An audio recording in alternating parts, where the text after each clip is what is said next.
ادي اسمها سلطانية السعادة. ونعمل كده اهو.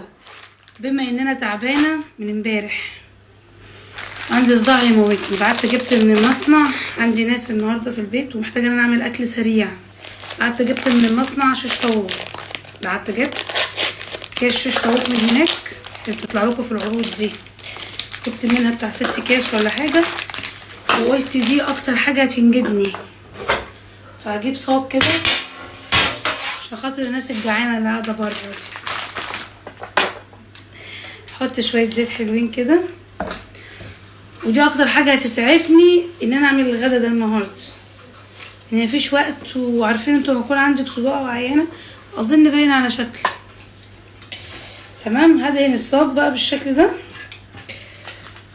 وهبدا ان انا اخد الشيش طاووق كده، بصوا اللهم بارك، هو ده، وهبدا ان انا ارصه في الصاج. هو المفروض يتحط في خشب الا وفلفل، بس والله فعلا انا تعبانه جدا ان انا ارصه كده بالشكل ده. طبعا عايزه اقول لكم انا مولعه الفرن ورايا ما شاء الله لا قوه الا بالله. كده انا رصيته كله، هبدا بقى ايه ارشرش كده عليه حبه زيت صغننين، بصوا كده عشان هتشوفوا النتيجه دلوقتي.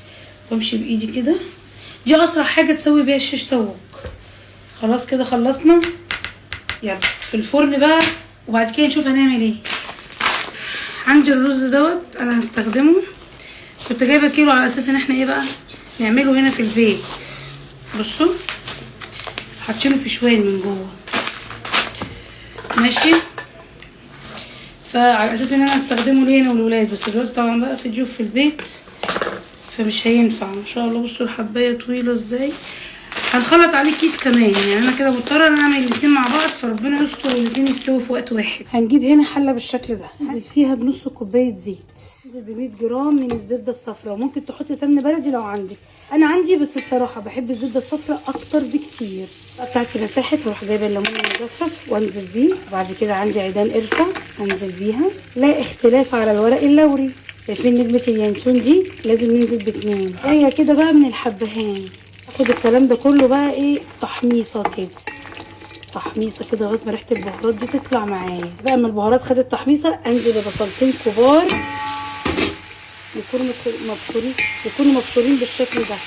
الله على الروايح، مكعبين كده من المرق ضروري جدا مع البصل. عندي فلفل اخضر، ولو عندك الوان حطي، الالوان هيديكي طعم وريحه خطيره، بس انا مكانش عندي. كده عندي جزر مبشور، وعندي طماطم متقطعه صغنن. اكمل تقليب في الكلام ده كله. كده هنا عندي 3-4 معالق صلصه طماطم، وهبدا اكمل تقليب. كده يا قمر عندي 5 معالق كبار من بهارات الكبسه مشكله، استجاب من عند العطار، وانا كنت عملتها معاكم في البيت قبل كده. ضروري بقى من بودره الزعفران اهي، لازم نحط بودرة زعفران. بسم الله الرحمن الرحيم. ننزل بقى بكمية الرز القمر دي.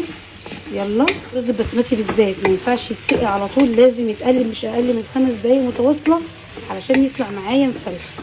بصوا كل ده النار ولا عليه كده، اللهم بارك. هننزل يا بالمية يا بالشوربة. انا كانش عندي شوربة لان انا عاملة شيش طاووق، فحطيت مية. بسم الله الله اكبر، بسم الله. فلفل اسود الله اكبر كده، شوية فلفل حلوين، ملح كده بقى كده غطيه. واول بسم الله ما شاء الله، اول بقى ما يبدا يغلي اروح موطيه عليه النار يتشرب. بسم الله. بصوا بقى الرز استوى اهو، بصوا ولا قوه الا بالله. بعد كده بقى نجيب الشيش طاووق عشان ضيوفنا الامارات، شايفين القمر، ونروح عاملين ايه بقى، عاملين كده اهو كده اهو. في النص بقى هنا اروح جايبه هجيب البوله بتاعت الدقوس عشان تبقى معايا بالشكل ده كده. شويه ايه بقى زبيب محترمين، واروح عامله كده اهو. لو عندك مكسرات حط. لايك وشير الفيديو ده، دمتم في امان الله واشوفكم على خير.